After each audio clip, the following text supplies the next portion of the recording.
to introduce yourself, tell me what country you were in and the years. Okay. My name is Joe Miano. I was in Peace Corps in Kenya from 1972 to 1975. Okay, and now we'll go with where you were right before you went in, maybe even before you got the idea to go into Peace Corps. Oh, wow. What were you doing? What were your options? You know, people are interested in you then, and then all of a sudden, spirited. Yeah. Well, I was always interested in the Peace Corps from when I heard John Kennedy, JFK, talk about establishing the Peace Corps. And then I sort of forgot about it until I was in college and graduate school. And during graduate school, of course, there was the Vietnam problems and civil rights and all. So I was very interested in doing something that would help the situation in the world. And so when... where do you think you got that from, that idea that you, Joe, could... I think I went to a Catholic grade school, so we always were interested in helping people in Africa and the developing world. And then I was in graduate school at Notre Dame, and there was a priest there by the name of Father Tui, who always spoke about the other and putting yourself in other people's shoes. And so I was Father always... Tui ever put himself in other people's shoes? He always did, and he did with the students. He was actually a Marine who came back from the Vietnam War and then protested against the war because he saw how awful it was treating the people. And became a priest? And he became a priest. Wow. And it was very influential with all the students. Yeah, I'll bet. Yeah, so he was a very big mentor of mine. I also, since I was in physics, I was kind of a physics nerd and really was very interested in studying. And when Father Tui started speaking to me and talking to the students, I thought, well, maybe I have to do something else. And I always enjoyed teaching because I had a fellowship and did some teaching. And so I thought, well, I could go probably teach in the Peace Corps. And so, when you said teaching, was that elementary, secondary, what? Well, it was in graduate school. I was teaching the undergraduate students. College level courses. College okay. Level. But I also did volunteer work for Head Start, and I really enjoyed doing that twice a week. And so, and people. And that was in schools, wasn't it? Yes, it was in schools. Okay. Yeah. So I always enjoyed the teaching part of it more than the learning, actually. Mm-hmm. Mm-hmm. And I learned a lot by teaching. So. And so then, so I was at Notre Dame Graduate School. And I had decided what to do. The deferments were ending, and so I decided I was going to do something positive. And so I applied to the Peace Corps. And within a few months, I got a letter saying that they were needing teachers in Kenya, whether I was interested in going.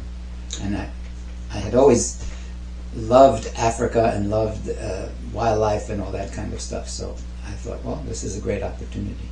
Was there anybody at that particular time that said, Joe, have you ever considered Peace Corps? Not really. No. Okay. There was a woman who helped place students, and she knew a little bit about the Peace Corps, but she hadn't been in the Peace Corps. But she said that was a good idea if I wanted to try. So it just came to you. It just came to me. You knew about it. You knew about John Kennedy. Mm-hmm. Yeah. Sure. And I never knew anyone who served in the Peace Corps before I went. You knew that when you went, you'd have to learn a language. Mm-hmm. Did you think you could do that okay? I did. I'm pretty good at languages. I'm bilingual. I grew up with my grandfather speaking Italian, and actually Sicilian Italian, and so I knew that language before I even knew English. Really? And then in school I took some Russian and I took some Spanish. And so I was always... Oh, so you were just good at it. I liked languages, It was part of my high school. Oh, well. I went to a very good high school, a public high school, which, now people talk about how public education is terrible, but in Dumont, New Jersey, Dumont High School was an excellent school. It was a small town. And we had all kinds... I took Russian because that was during the Sputnik problem, and they just started Russian in the high school. and they said, since you're good in Spanish, why don't you take Russian? And so I was introduced to that. Okay. So you weren't daunted by language at all. In fact, you I might had- have even I had been a facility. attracted. Yeah, I was attracted to that. Yeah. And of course, then when I got to Kenya, we had the Swahili training, which We'll get to that. So you applied. Mhm. Did you talk to a Peace Corps recruiter? I did, and I think that because my home was in Rochester, New York, so I think I went down to the office and talked to a recruiter there. And Were they before encouraging? before the application or during the process of application, and I think they interviewed me, as I remember, and that was very helpful too, because I had a lot of questions about what it was going to be like, whether I was going to be living in a hut or whatever, So they helped me out a little bit. Okay. And they told me probably if I was going to Kenya, it would be some kind of a house that I would be living on, because the schools were all government schools. Mm-hmm. Well, now, when I went in, I was given a choice. I thought I was given a choice of 5 different places. You pick. And Philippines, I'd never even heard of Philippines, so I didn't pick the Philippines. But they decided, no, that's where I was going to go. Well, I believe in the application I put there were a number of things. Since I knew Spanish, I put South America down as one of the choices. And I can't remember exactly, but when it came back, I think it was Barbados or Kenya or something like that. Mm.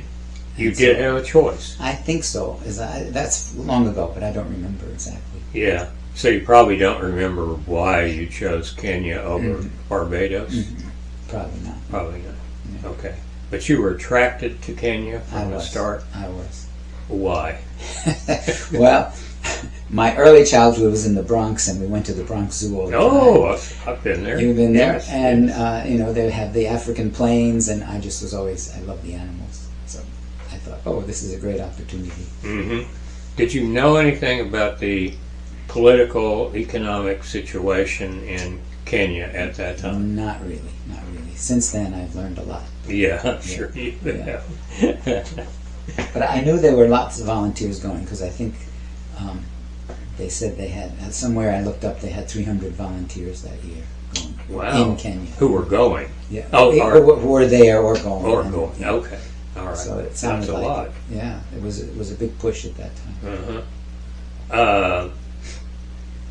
All right. So where did you go to train? Did you train partly in the States and partly there, or what? Not very much in the States. We went to Philadelphia. I think we had 2 or 3 days in Philadelphia, and then got on a plane. And it was a chartered plane, and the plane had some people going to Nigeria, I believe. So we stopped in Lagos, and then across to either Rwanda or Burundi, let some people off there, and then to Kenya. Oh, wow. It was very interesting. It's like a milk Long run. flight, yeah, very long flight. And so we got to Kenya, and in Kenya we had the Uganda and Kenya refugees, not refugees, Kenya and Uganda Peace Corps volunteers. And How many were you now there were, landing in well, Kenya? there were about 40 Kenyans, 40 volunteers going to Kenya, and Okay. then some Ugandans. I don't know how many they were there. But the Ugandans had to then, after a few weeks, they had to come back because Idi Amin took over and chased them all out. So I don't know where they went after that. Oh, It was a very interesting. political time there. In those Wow. years. Okay. So we arrived in Kenya, and we spent about a week in Nairobi getting some more vaccinations and just walking around Nairobi, getting acclimatized.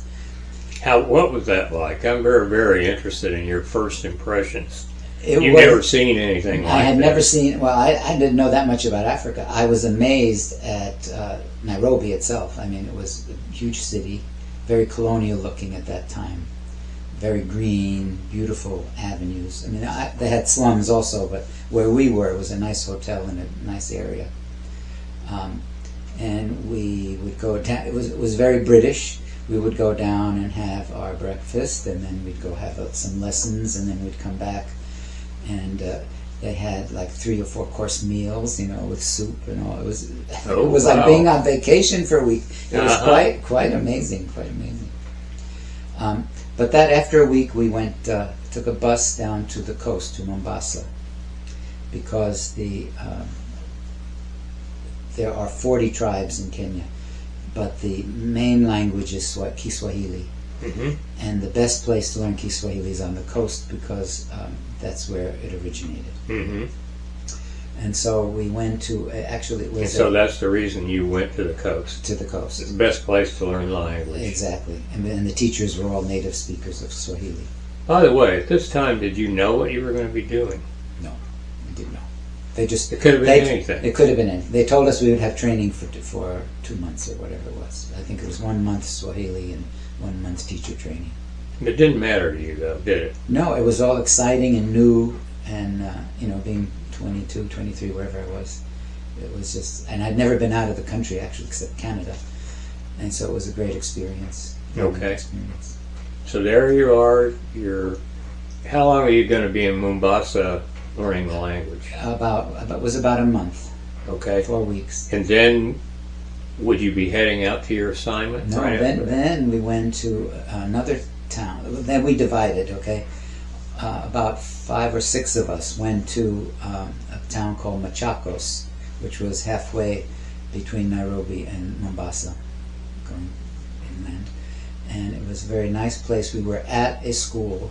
The school was on vacation, so it was a teacher training school. So people were on vacation, but we were in the dormitories, and we went to classes, and they had students come in, and we taught classes too. And we had a very Taught classes in what?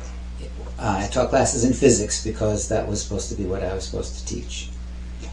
And so there was his last name was Tsuma. I have his name written down somewhere, but he was an African from University of Nairobi, also taught at University of Illinois, who was a teacher trainer, and he would sit in on some of our classes and give us points about how we would improve, or what we did wrong, what we did right, and so forth. Was he very helpful? Very, very helpful. Very intelligent. And really, growing up in white America, I didn't know that many black people.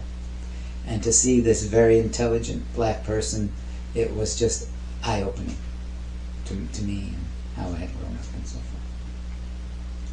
I can't wait to meet more, right? That's exactly. Yeah. And it was just a pleasure the whole time there. So then that was for 4 weeks. Tell me about, Okay. first, before you do that, tell me about your compatriots, the other Peace Corps trainees. Mm-hmm. Where were they from, and did you bond with any of them, or were you too Yeah, busy? I became friends with many of them. They were all from different places. One was from Michigan, one was from Alabama, and so forth. And so we had a good time there. And we also stayed in the house of another Peace Corps volunteer who was about ready to leave. So we continued our training by moving from the coast, which was Mombasa, to a town called Machakos, about halfway between Nairobi and the coast. And that's where we had our teacher training. And Did you have manuals or guides or anything like that? no, we basically were given a book and a syllabus, because the system was on the British system, and all the curriculum was set in England at Cambridge, and we had a syllabus of what we were supposed to teach and a book that went with it, and we were given a chapter and said start at this chapter, and that's what we did. Okay. And so So when was this? So this was about, we had arrived in Kenya, we had spent 4 weeks at the coast, and now we are spending 4 more weeks in Machakos for teacher training. And Was everybody pleased with this? All yes, the we were good. PCVs? Everybody was happy. We had all our meals at the house of this other Peace Corps worker who had been there a while, so he was filling us in on what life was going to be like. And that's when we first saw the safari ants, which had moved through the kitchen, and we were told not to disturb the safari ants. They will come in clean up the crumbs and the mess, and then move out. That was our first, because if you disturb them, they will bite you, and you will have a terrible time. Uh-huh. And so you were all complicit with that? We agreed that's what we should do. Okay. And so then we spent the 4 weeks there, and then we were told to, we were put on a bus to Nairobi, where we went to the Peace Corps office, and then we were going to receive our assignments. Mm-hmm. And so there were, again, we divided in groups, and there were 4 of us who were assigned to go to an area around Mount Kenya. And we were each given an address of a school on a piece of paper, and we were told to go to the taxi station and make arrangements to get to that place. And with our Swahili and our best broken Swahili, we went to the taxi station. And so we got a taxi, and he decided that all these areas could be covered with the same taxi. So we all got into the same taxi with all our luggage and whatever we could take, and we started on a trip. We started around 1 or 2 in the afternoon, and he decided he was going to go in a particular direction around the mountain. Now, at that time I didn't know that the mountain had a paved road going around one side and then dirt roads going on the other side. So he started going on the dirt road up the mountain and let the first person off at the first school. And he was so going forth. up the mountain. Up the mountain. Not around it. Well, up and then also around. Okay, and so we let one person off, and then the second person off, and the third person, and I was the last person in the car going to the final school. And by that time it was dark, and so we were on these mountain roads which went up a hill and down a hill, and at the bottom of every hill was a stream which had to be forded on a little broken down little bridge. Mm-hmm. And all I could imagine was, where are they taking me? It's the end of the world. For the boy from New York City, this is very strange. Were you getting a little bit I was a little bit, wondering, well, sometime we'll get somewhere, wherever it'll be. We finally drove up in the middle of the night, it must have been 8 or 9, through these trees, very forested area, and finally arrived at a big stone house. And I thought, oh, at least there's a stone house. Well, the school had been built by missionaries, by American and Italian missionaries, Catholic missionaries. And at that time, the brothers, the Catholic brothers, still ran the school. And it was in transition, which I learned later. But they welcomed me in, so it was very good to find somebody. They were Americans, and I felt very much at home. And I spent a few days there while they were getting the houses ready for the teachers. Oh, okay. So I was very relieved when I got there. Yeah. That it wasn't the end of the world like I thought. And in the morning I found out actually that when you went out to the school itself, there was a paved road going down to Nairobi in the other direction. Because What about the weather and varmints and, mosquitoes? Well, yeah, on the coast there's a lot of varmints, but where we were, it was about 5,000 feet up the mountain. Yeah. And so it was very temperate. We had a hot season, but the heat was maybe 90 degrees, not very hot. Uh-huh. And we had during the rainy season, we had a lot of different bugs. We had to sleep with under mosquito nets, and every night, especially during the rainy season when they were coming out. And otherwise, there weren't too many other problems in that area. Okay. There were if you went on a safari and there were tsetse flies and things like that, but. So your health was okay? The health was very, very. How about everybody else? Did anybody get sick? There were people who got sick in different areas. There was bilharzia, which was if you went swimming in certain rivers, you could get this disease from things that were in the water, and so forth. But most of the volunteers stayed healthy. And stayed in Kenya. Stayed in Kenya. Leave. No, very, very few went back. I've talked to a number of volunteers whose compatriots, many of them had to leave. And actually, I know someone who was a woman who was in Afghanistan, and she had to come home. She couldn't because of the culture and stuff. But most of them stayed in Kenya. At least the ones that I knew personally stayed in Kenya. Okay. And Actually, when they put me in a house, they put me in a house with another Peace Corps volunteer who had been there for a number of years. So that was very good. But he wasn't there.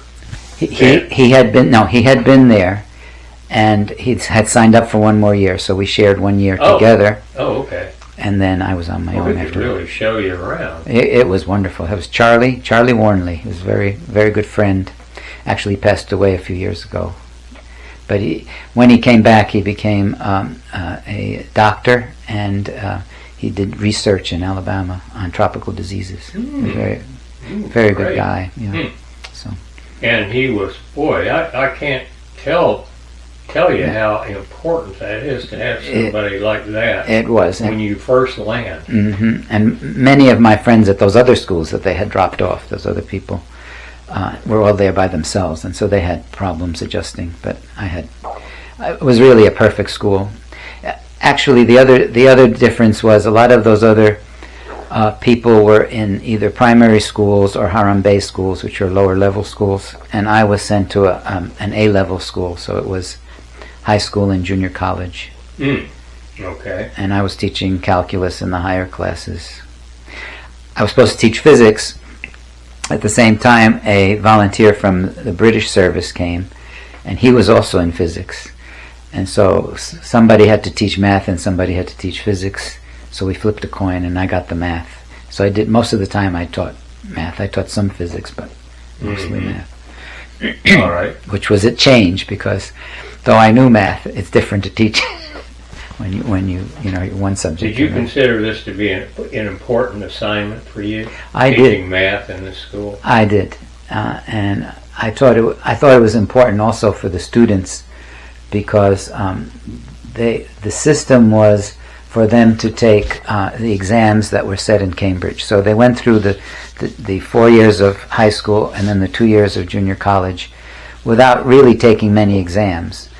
Then the exams would come shipped in from Cambridge, and they had to pass these huge exams. They had like 2 or 3 days of exams. And so it was important for them to pass in order to go to university or get a job. And we had many successful students go to university and so forth. What was the name of the community you were in? The name of the school was Nkobo High School, Nkubu. Okay. And it was in the town of Nkobo, which was about 10 kilometers from Meru town, which is the provincial capital of Meru district, which is on the eastern side of Mount Kenya. Is the provincial capital where you did your shopping? We had a small market in the town where we could buy fresh fruit and vegetables, but we had to take a taxi or have someone drive us to the provincial capital to get canned goods and cheese and things that we needed, and also to get the mail. And so one of the teachers was always told that when we were going into town, get the mail, and I always volunteered to go get the mail, which was a good thing. And you could do shopping and have a cup of coffee and whatever. Well, boy, there are so many ways to go here. Let me think about... Okay.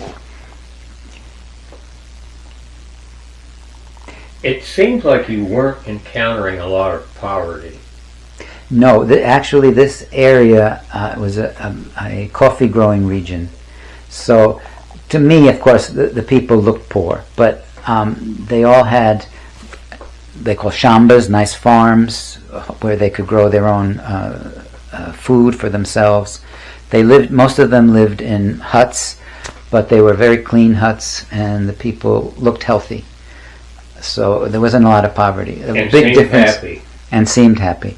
The big difference, if you traveled sort of to the northern part of Kenya, where there were a lot more poor people, because it was a more deserty area, and also in Nairobi in the slums, there were a lot of poor people. But my day-to-day interactions with people were basically farmers, and but not extremely poor. I mean, we had droughts and things like that, but it was not. And they were happy doing what they were doing. They Very inspired to. Well, the older people were happy with what they were doing, but the younger people wanted to get to Nairobi and have a good life. They all had radios, and were listening to music and news. Oh, from really? Nairobi. Yeah. Oh. So it was. Did you have electricity and running water and plumbing in your We had place? plumbing, thanks to since the mission was founded by the Italian missionaries. There was a mountain stream, and the bishop had built a nice a water system for the school, and there was a hospital there, and a seminary and a church, and it was all in one compound. So that part. We did not have electricity full time. We had a generator, and we had electricity from sunset to about 10 in the evening, and then Oh, the that's lights. pretty good. So it was good enough to study, and the students could study with light, and then we had our kerosene lamps if we wanted to stay up later. Could you listen to Voice of America? Or? Voice of America and BBC, which was really a good way to keep up on the news. How about Radio Moscow? Did you hear that? Well, we could, but we didn't listen to it. So there were a lot of other volunteers in the air from different countries, which was interesting. We had some Japanese that were working on farming and other different. They were volunteers. Japanese, like Peace Corps? Like Peace Corps, Oh. helping with irrigation and farming. And You know them? somewhat. I mean, we had some, not close, but we would meet them every once in a while for a beer, kind of thing. Sounds really pretty good. It was a wonderful life. Yeah. I didn't want to leave Kenya, so I had done the 2 years. I signed up for the third year at the school. There were some problems at that point because the brothers were running the school. He was a headmaster, but they were turning it over to the Africans, and so they put an African in charge who was a Kikuyu from a different tribe, and so then there were problems between the Kikuyus and the Merus. As far as control and so forth. So the school was a little bit shaky for a while. So then after my third year, I decided I was going to leave Kenya. I was going to ask you anyway. I did a little reading about Kenya in the mid-'70s, and Jomo Kenyatta was the absolute ruler, right? He was a dictator, essentially. But I'll go back a little bit. My wife grew up in Kenya. She was a missionary child, and she was there doing Mau Mau and all that craziness. But she said Jomo Kenyatta, though he was a rebel, was able to bring the people together. And when he took power, he let the settlers stay. He got rid of some of them, of course, the ones that were wanted to be in control. But he let everybody stay, and he let the missionaries stay, and there was peace. So, though he was a dictator, he was a sort of benevolent dictator. On the other hand, when there were at our school, actually, while I was teaching, there were some bombings happening in Nairobi, and so then he decided that he was going to get rid of all these rebels, and he wanted all the teachers, the African teachers, to come down to the capital and take a loyalty oath to him. And so all the teachers, they feel about that? They did not like that. I mean, especially the mayors, they're kind of independent type people, but they went down because they had no choice. So it's interesting to have lived through that, to see what's going on in the country today, with people having to be loyal to the president rather than to the Constitution. And in fact, I taught, part of my job was to teach something called white paper, where the students in their exam had to take essays on different questions, political questions. And so Howard, which was the teacher from Britain, and myself taught this class where we discussed different political issues. And we very strongly talked about the British system and the American system and the checks and balances. And now I'm kind of ashamed that I taught that because of what's going on today. But we did our part to extend American values and Western values as far as we could. You thought that was important to I extend thought American values to people who had just gotten their independence and who had this dictator in control, and one of my students became editor of the Nairobi Standard, which is a newspaper, East African Standard, and he's very vocal. And I still am friends with him on Facebook, and he's very vocal about things going on and poverty and so forth. Mm. And he's allowed to talk, so that's good, I guess, for now. Mm. Did you influence any teachers, Kenyan teachers? Well, we worked with Kenyan teachers. In the O-level physics, there were some Africans that were teaching physics, and they would ask me questions once in a while, and we'd discuss different things about teaching. But you were not viewed as the teacher. No. And we had other good teachers there too. But we all shared, in meetings. So you were just filling a spot, right? Yes. Sounds like. They're just filling a spot that they need. If you didn't do it, there would have been a Kenyan to do it. Well, they may have been a Kenyan, and when I left, there were more Kenyans that had then graduated university and were coming in. But I think it was a pivotal point when it was the change from Europeans being teachers to and having enough Africans to fill all the positions. And that's one thing Jomo Kenyatta and the Education Secretary wanted for Kenya, is to rely on funding education and providing the best education for their students. Mm-hmm. And I think it's paid off. There are many Kenyans here today, even in Oklahoma City, in universities who have done wonderful things and are very advanced. One of them who just left Oklahoma City for Denver is a pilot, and he's doing a really good job. Commercial pilot? Commercial pilot, yeah. So, Tell me about some of your adventures. You must have had a lot of adventures. Lot of adventures, yeah. And the best adventures were taking off on a weekend. So while I was in the Peace Corps, every once in a while we would be able to borrow the headmaster's Land Rover, and so we would take off with some of the African teachers or African friends that we had and go to Meru Game Park or Samburu Game Park. What are those? These are about maybe 30-40 miles from where we lived, in the sort of down below the mountain in the more in the plains, on the African plains. Uh-huh.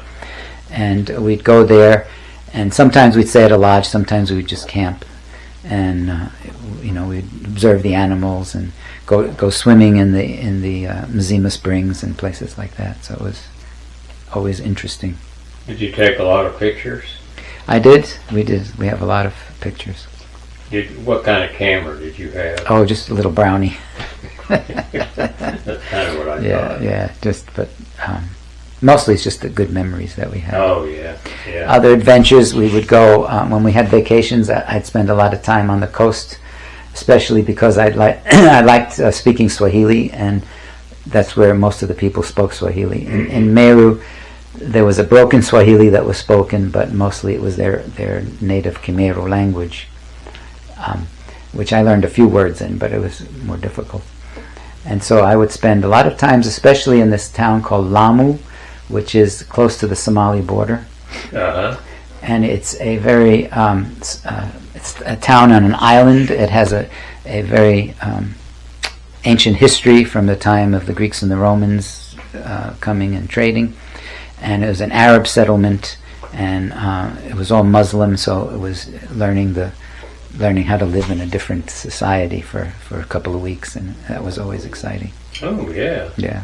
Did you ever make a mistake that was really embarrassing? Well, I don't know if I made a mistake, but one of the sheikhs from the mosque wanted to try to convert me to the Muslim. He was very kind, and we talked a long time, but it was just interesting.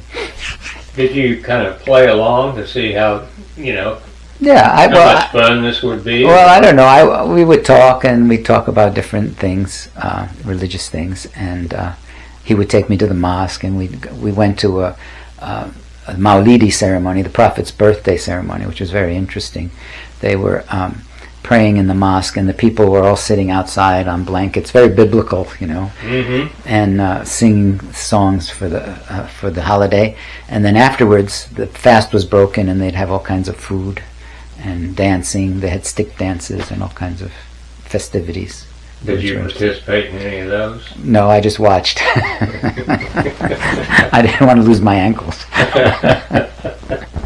Well, that sounds wonderful. Yeah, but it was wonderful. Ultimately, he failed, and you did not switch. No, I didn't switch. No, and so then after the Peace Corps, I stayed on. I taught at the international school in Kenya for 3 years. So I didn't. 2 years? Did you? Three more years. Yeah, so I was in Kenya 6 years total. Oh, from 72 to 78. Yes. And that's where I met my wife at the international school. So it was. It was perfect, you know. Boy, I'll say. It was a good time in my life. Do you have some Peace Corps friends who are still your friends, then, still now? No, my best friend died was Charlie, who we talked about. The one you stayed with? Yeah, but I haven't kept track of many of the others, no. Yeah. We just have gone different ways in, different parts of the country. What do you think you learned that you could take out of that to your benefit? I learned how to get along with different people, different cultures, and I learned that if you help somebody, it will come back to you, not necessarily in monetary, but in your spirit, and it makes you feel good. And I've continued that. I after retiring, I tutor refugees from Afghanistan and Ukraine and wherever. Where do you do that? Here in Oklahoma City, I belong. Well, I first started with Catholic Charities. But now I'm working with Sparrow, which is a organization that helps refugees after they have been here a while and need to learn English and acclimatize to the area. So I do that twice a week, and very it's very rewarding. Yeah, I'm sure. My wife also does that. That sounds excellent. It's excellent, and it's part of that, bringing the Peace Corps back home kind of thing. Yes, that's really. And also when I taught at school, I was in charge. My wife and I were in charge of the multicultural club, and so we had students from with all kinds of backgrounds being in this club, and we talked about different cultures, and we had different skits from different countries, and it was just a rewarding also to teach them. When you had completed your 2 years, there was no question in your mind you were going to extend? No, I loved the school. I loved what I was doing. And you weren't worried that they say, "Oh no, we need you somewhere else. If you want to extend, you go over here." I was ready to go somewhere else if they were going to send me, but I mean, even another country. Oh yeah, I was ready to go, but I assumed they still needed teachers there, so I assumed they would keep you. Sounds like you got along with Peace Corps administration real well. Oh yeah, and in fact, when I taught at the international school, I taught Todd Massey's kids. Todd Massey was the director in Kenya, and his kids went to the international school. He was in Nairobi. All right. Were there any projects that you would like to have done that you didn't for some reason? Yeah, I don't think so. I was very busy teaching. I also twice a week I taught English at night at another school, a carpentry school that needed teaching. So I was pretty busy. I was in charge of the choir at the school, so there was just lots of stuff to do. Wow, yeah. I guess so. Yeah. Now my friend Charlie worked on a water system. He got funds for a water system that they needed in one of the villages, but he worked on that. Did he develop it? No, he was able to raise money in the States to get that with the Peace Corps help him. Money in the States. How did he do that? But if you had a long weekend, or actually you could get to Nairobi if you left Friday evening, you could get there late at night, like midnight or so. Take a taxi, and then you'd be there Saturday and come home Sunday. So you could do that every once in a while. So and then we had vacations. We had it was 3 months of school, 1 month off. 3 months of school, 1 month off. So those 1 month. 1 month off. What would you do during that month? We'd go either we'd go wherever to you wanted. Wherever you wanted. It was just free.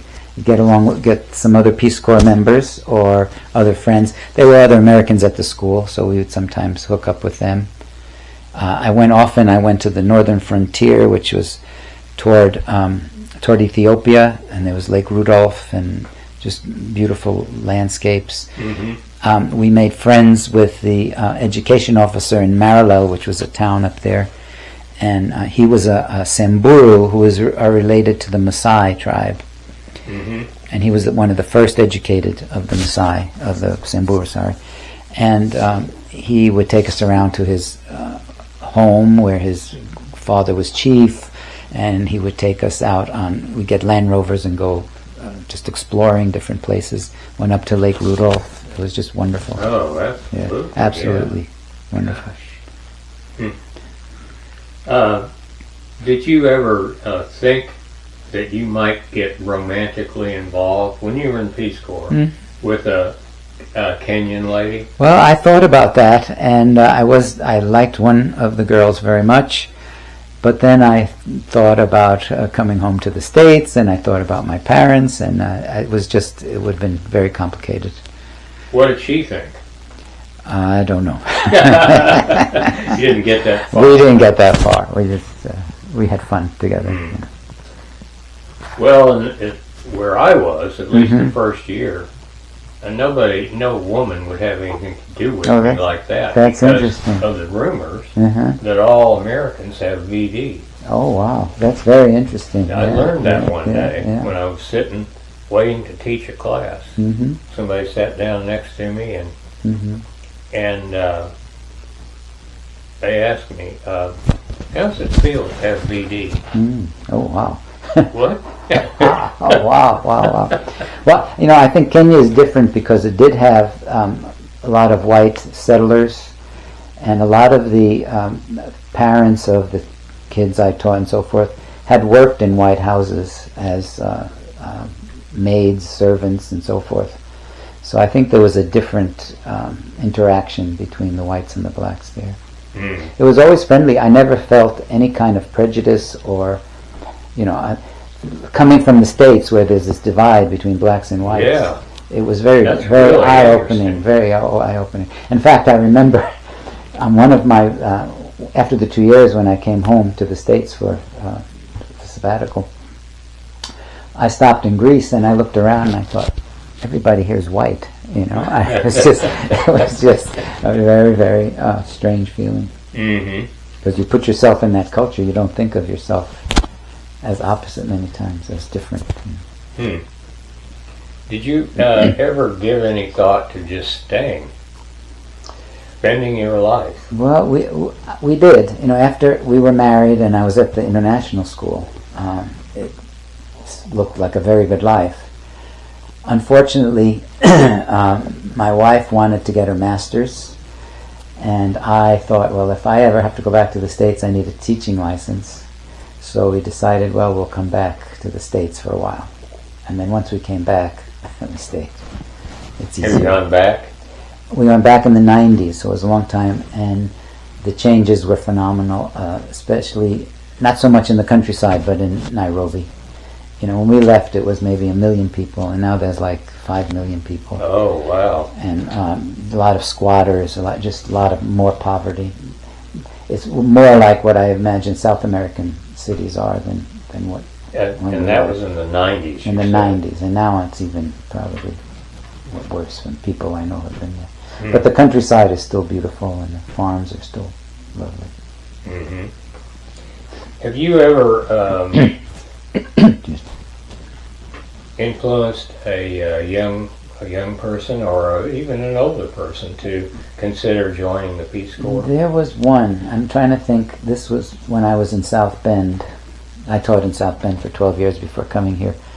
And I think there was a girl that wanted to go in the Peace Corps. And I think we talked a bit about it and what it was like. But I never followed up to see whether she joined. And the only other person that I talked to that had been in the Peace Corps was my wife's niece's husband, before they were married, they came, and he was in the Philippines, and we talked a little bit about the Peace Corps, but he had already been. Mm-hmm. So I didn't influence him, but we talked about different aspects. Okay. Do you think that being in the Peace Corps transformed you at all, or do you think you were the same Joe? No. I think, as I said, I was sort of a nerd when I was in school, and it opened me up, and I became much more outgoing and open to people. How did it do that?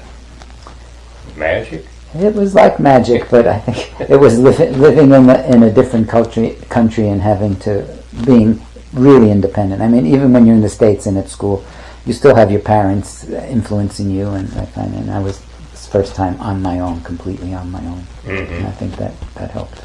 You're really cut off, weren't you? Yes. And we only wrote, that time we only wrote letters, and it would take months to get an answer and so forth. I remember those little green sheets of letters that we would write. Oh yeah. So you didn't ever telephone anybody? I telephoned once. I got a note that my dad had a heart attack, but in order to telephone, I had to take actually, the head of the school took me down with his car to Nairobi, where we made a phone call, and then he got better, and I didn't have to come home. And the phone call got through. It got through, yes. I mean, we were there. We were there for the whole weekend, so we put in the phone call, and then I think so many hours later we got the response that it gone through. And you couldn't just call. So you didn't have a conversation on the phone. We had a conversation, but we put in, at the post office, we put in a request to call the States, and they said they would call the hotel when the call had gone through, and I think we waited a few hours before it came through. Mm. And then you had your conversation. Then we had a conversation. Okay. Yes. Was your dad okay? My dad was okay, yeah. Yeah. And it all worked out. So that's good, because I would have gone home if it would. I know. Yeah.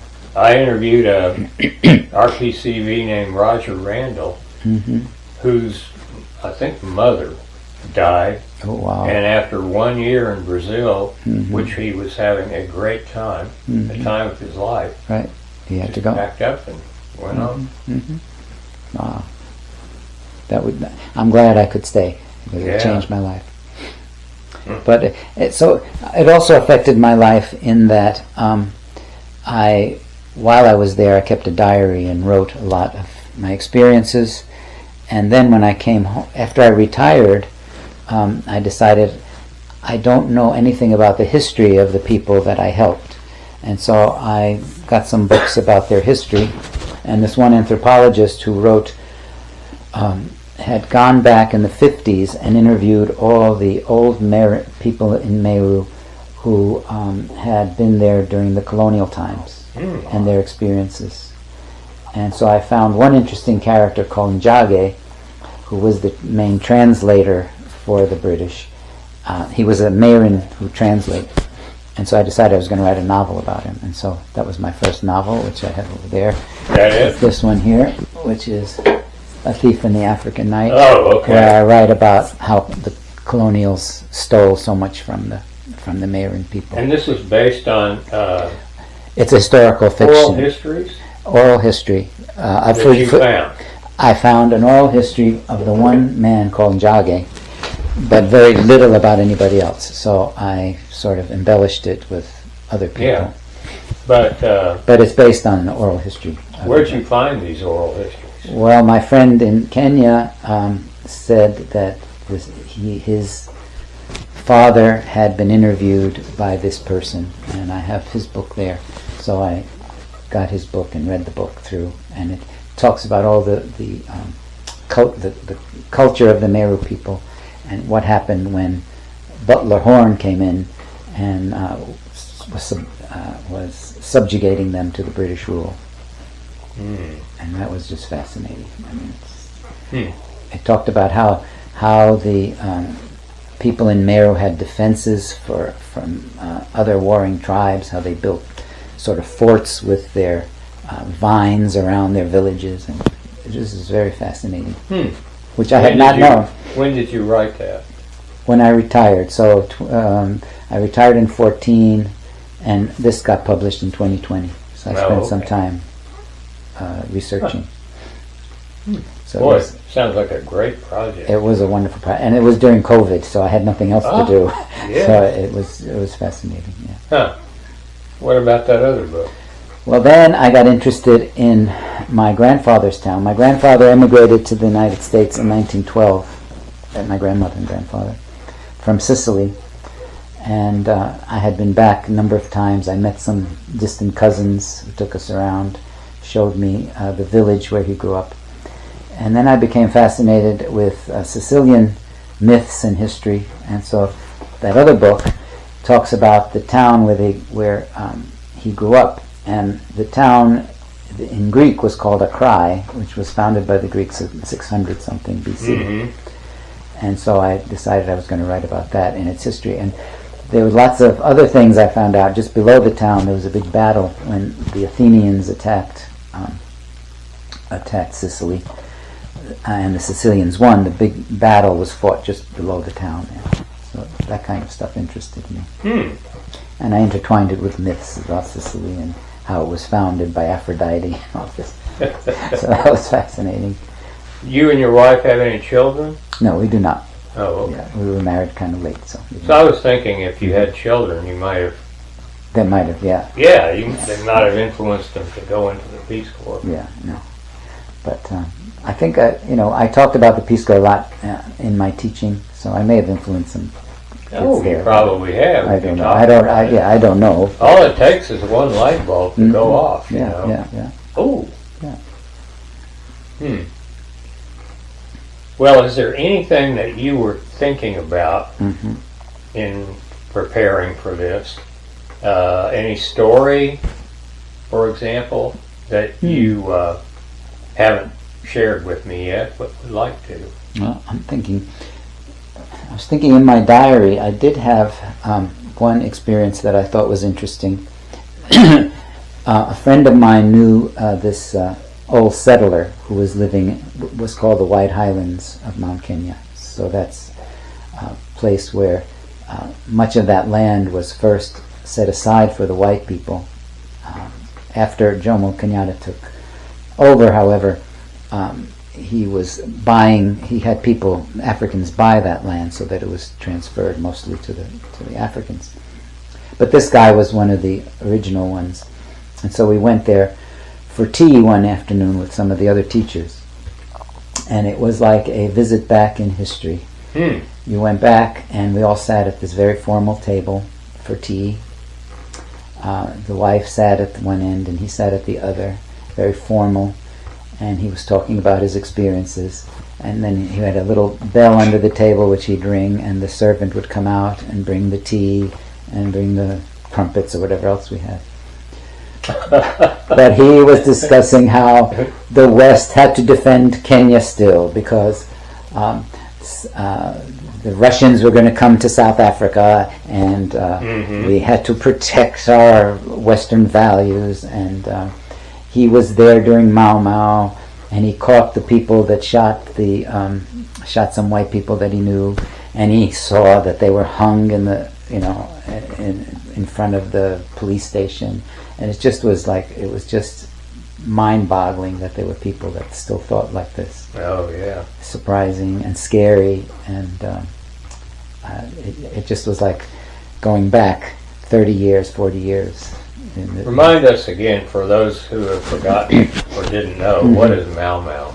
Okay, so during the 50s, I believe, and early 60s, there was a revolutionary group called the Mau Maus, which were organized in order to drive the British out of Kenya.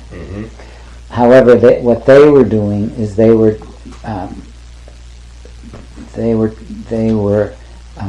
against all the Africans that were supporting the British, and there were a lot of Africans that were helping or that were servants to the British.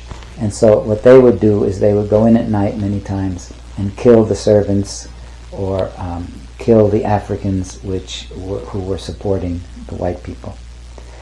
And in fact, my wife, who was at high school at that time, Rift Valley Academy, which was a missionary school. They had to have barbed wire all around the school in order to protect the school from the invasions of these people. Oh, and in fact, her gardener, I think, was killed by the Mau Mau. So Jomo Kenyatta was the man who was in charge, and he was put under house arrest first in Kenya, in the northern part of the country, but eventually he was called to England, and they talked about a peace treaty, and they figured out that the British would withdraw and he would be president, and that's how they eventually got their independence. I believe in '61. I believe it was. Okay, but he didn't come in until the '70s.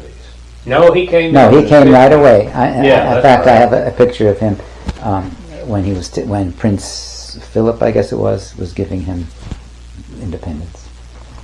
Did you ever meet him yourself? I did not meet him, but he did come through our town. So when one day he was driving through all of Kenya, this was after all the problems with the terrorists, he decided he was going to take a tour in his car all around the country.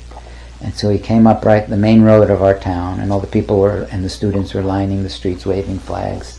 And he was sitting like a king at the back of his car in his robes and his, his, whatever you call that thing, waving his horsetail. Uh-huh. And everybody was, oh, yay. So we Boy. did see him then.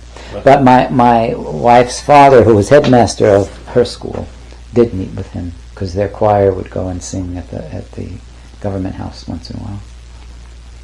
Did you think he was good for Kenya? You know, as far as dictators are concerned, I don't like any dictator, but he was probably the best dictator at the time for that country. You called him a benevolent dictator. I mean, he didn't like people who went against him, but at the same time, he was for the people. You know, he wanted them to be independent. He did provide jobs for people. He was also corrupt, put a lot of money into Switzerland for himself and his family. But, you know, we have politicians like that today here, so, even though we're independent, you know. So, and considering what was happening in other parts of Africa, like Idi Amin or in Ethiopia, it was much, much worse. Yeah. You know? And he was interested in business, and Nairobi is probably one of the richest cities in Africa. You know, it's all kinds of trade goes on and so forth.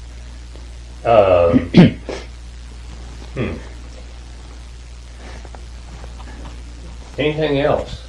Any other adventure or? Well, I climbed Mount Kenya. That was an adventure. How tall? How high? What's the elevation? About 17,300 Oh feet wow! or so. That's way It up was there. way up. It took 3 days. One day we went to 10,000 feet, stayed at a hotel to climatize. Then we started off climbing the next morning, early morning. Got through the bog, which was the worst part. It was just What's that? The bog is a swamp area that's on a hill, so you're just climbing up this mushy ground for quite a while. Are your feet sinking? Feet down sinking, so you have to into it? have real high boots. And you get up of the bog, and then you get to the valley, the Taliki Valley, which is actually it's up there. There's a picture of it. But there's the Taliki Valley, which is surreal. You have all these plants called giant ground sills, which are prehistoric plants, and it's very cold. It's probably freezing or below, and you climb for that to get to the hut, and you spend a night at the hut, and I think that's something like 14,000 feet or so. So it's very difficult to breathe, so you really don't sleep. You have a headache all night. Mm-hmm. You know. Mm-hmm. But we had some guides that made us some soup, and that helped. And then we get up about 2 in the morning to do the last climb, which is up the scree, which is lots of rocks and ice. And we have to have cleats once we get to the ice. And then you climb. And it's we didn't climb the peak that you need ropes for, but we did climb the walk-up peak. And we had an Austrian with us, an Austrian mountain climber who was good to have as a guide. But you would take like one step and then have to breathe, take 3 deep breaths before you take the next one. And then we got up to the top, and Dieter, who was our Austrian guide, took out a chicken that he had in his backpack and gave us a piece of fried chicken, which helped a great deal. And then it took us only one day to go down, because going down is much easier. We didn't have to. Huh. So you had a guide, one guide? No, we had more? 2 African guides, and then the Austrian, who was just a climber. Okay. I sort of considered him a real good guide because he came from. So it was you and who else who went? There was Howard, who was the British physics teacher. There was an American brother who was with us, Brother John, and then there were there were other people who joined the group. There was a doctor from who was working in Neri, another town, and his son, who was son or his cousin, I forget, but a young boy of about 14 that was visiting. Okay. So we were all you had a little ceremony after it was over? Yeah, we came down and had a good stiff drink. Did they give you anything if you ascended the mountain? No, they didn't give piece us of paper they or didn't give us a anything? paper or anything. It's not like crossing the equator, no. But it was very interesting to see all the different levels. You go through all the different levels, from pine trees all the way up to the ice at the top. And you're right on the equator, and there's ice. So it's interesting. Wow. So how many days did this take? About 4 days. 4 days. So it was about 3 days going up and then 1 coming down. Okay. Would you recommend it? Oh, I recommend it to anybody. Yeah. Oh, I was going to ask you also, when you got to the top, I'm glad there wasn't lead skies. Oh no. So the point of leaving at 2 in the morning is that you get there at sunrise, which is the best time when it's clear, because then the clouds start to build. And so you're up there and you see a huge panorama. You see all the way down to the plains. It was fantastic. Oh, I'll bet. It's beautiful. It's beautiful. Take a lot of pictures of that? I took some pictures, like that one over there. Yeah, I'll show you. Let me.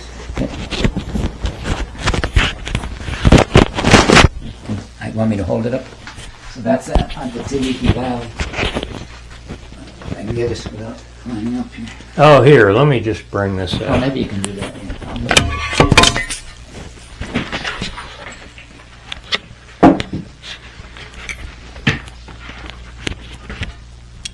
Oh, is that you at the top That's right me. there? Yeah, it's not at the top, but it's in the valley before you get to the top. Okay. Somewhere I have a picture of me at the top, but I don't know where it is right now.